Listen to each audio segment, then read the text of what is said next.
part, we're going to look at transaction problems or problems with the order. Now, this is something that should be rare. Hopefully you don't have to do this, but you know, things go wrong all the time. So what we just talked about in some other videos was the whole process of the offer, counter offer, negotiation offer, and then finally the order. And remember, the order is the final stage where everybody should be happy. I'm happy to sell, you're happy to buy. That's the order.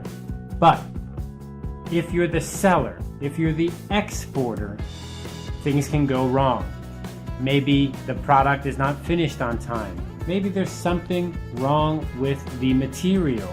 Maybe there's some defect. Maybe the ship has a problem in the harbor or is late on the ocean. Anything is possible. So what can we do to address this? Well, that's this topic, transaction problems or problems with the order. So what we're talking about is the seller having an issue. After the goods are shipped, for example, there's a chance that something goes wrong. If we have problems like this, of course, what's going to happen? Customers are going to be angry and they're going to complain. So these kinds of problems emerge on the seller side. They begin on the seller side. They're not really the buyer's fault, although they could be partly the buyer's fault. When we talk about problems with the order, we're going to look from the seller's perspective, that he sees something's wrong. Now, maybe that's caused by the buyer, but usually not. Usually it's caused by things that are out of our control. So this could be the trucks cannot get through the highway because the highway is blocked. What if the harbor has a typhoon or a hurricane coming? The ship cannot leave, right? So they're stuck. So all of these things could be problems. It's not really anyone's fault necessarily. We need to remember that we want to contact the buyer right away. So this is a key point. ASAP, as soon as possible. We want to emphasize good communication because we want to be friendly. We want to keep a good relationship. We don't want to panic. We don't want to go crazy and make everybody get angry. When a problem arises, ASAP, as soon as possible.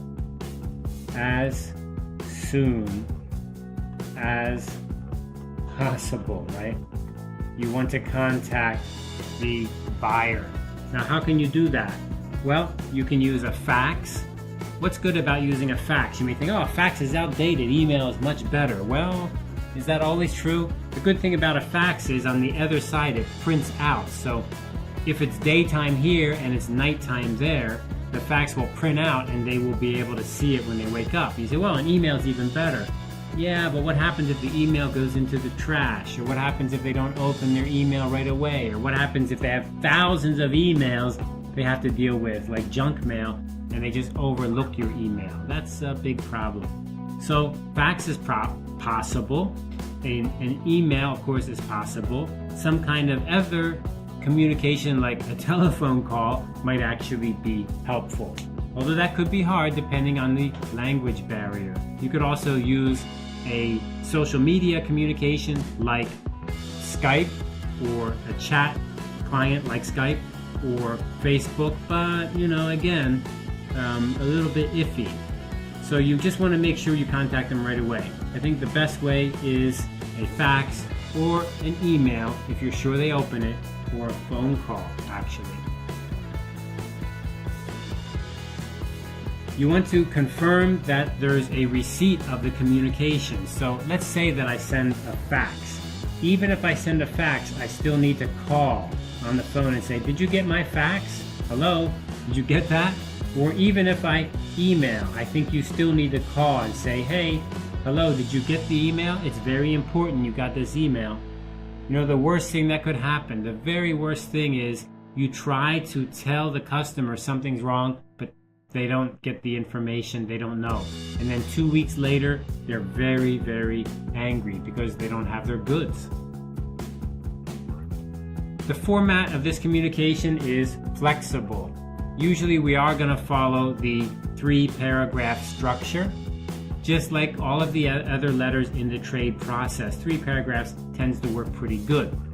However, it is possible you could have 2 paragraphs if you don't use the first paragraph, which we'll talk about in a second. Usually in paragraph number 1, you're going to refer to the previous communication. So what is this usually? It's a date line, isn't it? Some kind of date. It could also be some kind of order number related to that. A customer number is even possible. So a date line, a subject line, and we also could have an order number or an invoice number or a customer number.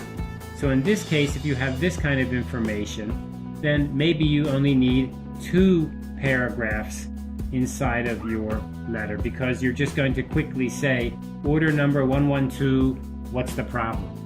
So that's possible too, to be very short. One thing is for sure, you don't want to write a whole lot and explain something now. You just want to quickly let the buyer know that there is a problem and what is the problem. If you write too much in the first paragraph, I think they're going to get angry and frustrated. So let's look at the first paragraph, a couple examples here. Example number 1. We appreciate your prompt order of May 10. So what is this? This is the date line of the order. Perfect. So now they know what we're talking about. The processing of your order began the next day. So I'm just telling you that we've already processed this. We did it. It was the next day we did it. So it's just a very quick introduction, a reminder. What are we talking about? Look at example number 2.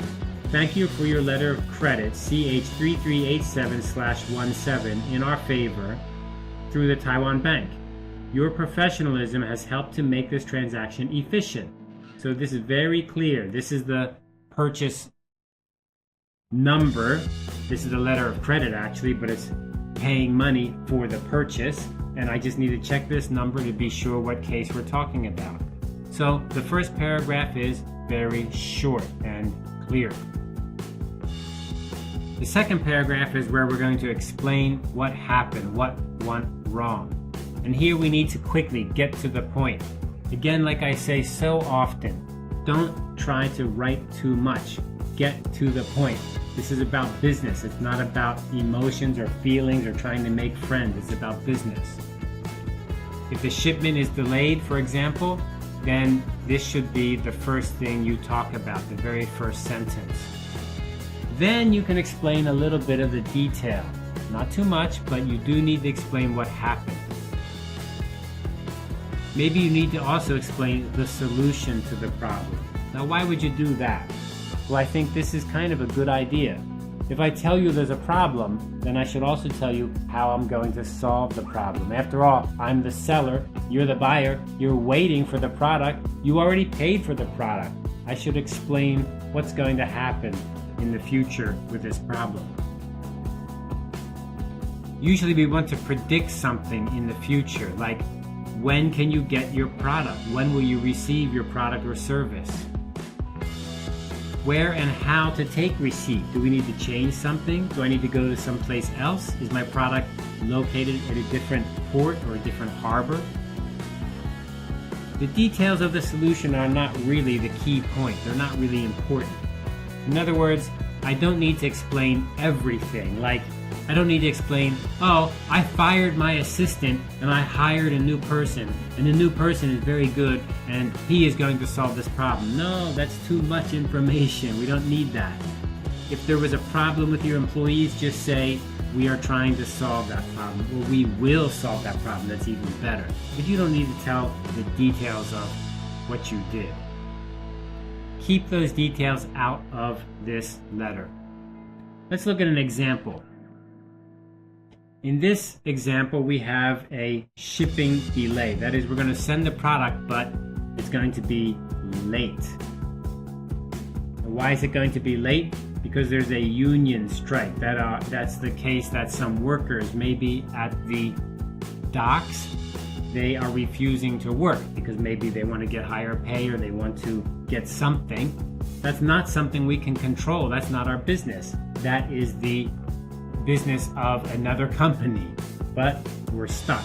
It's the consequence we have to face now. So how do we explain that situation to our customer? Let's look at this example. I am sorry to inform you that your shipment of kitchen supplies will be delayed due to a truckers' strike here. Truckers are people that drive trucks, and of course, trucks are very important for shipping products. And the strike is they refuse to work because they want to get something from their employer. Yesterday, June 14, the strike began with no sign of being settled in the coming weeks. We have begun to move the goods on our own, and we expect to have all the material at the dock by next week. This means that we probably can ship your goods by June 25. I like this example because it really helps to show how to explain the situation. Let's look again at this a little bit more closely because I think it's really good. We begin the very first sentence with what's wrong. The key point is right there, right away. Your shipment is going to be late. Key point. You don't need to say exactly why yet. You don't need to say a lot of words. You just say, I'm sorry, but there's going to be a problem. It's going to be late. There you go. Very clear. Then we explain a little bit. Yesterday. Now you don't just say yesterday. You need to make sure you include a date. Because what does yesterday mean? If I read this letter 10 days later, it's yesterday plus 10 days, right? So you need to include a date. And then they explain just very quickly in one sentence what the problem is. Then they begin to explain the solution. What are they going to do? In this case, they're moving the products on their own, but maybe they have to use like small trucks or cars, so it's going to take more time. How long is it going to take? They say next week. But you know, that's not a good way to write next week, because what is next week? Next week plus 1 day, 2 days? I didn't read this email until the next day, so when is next week?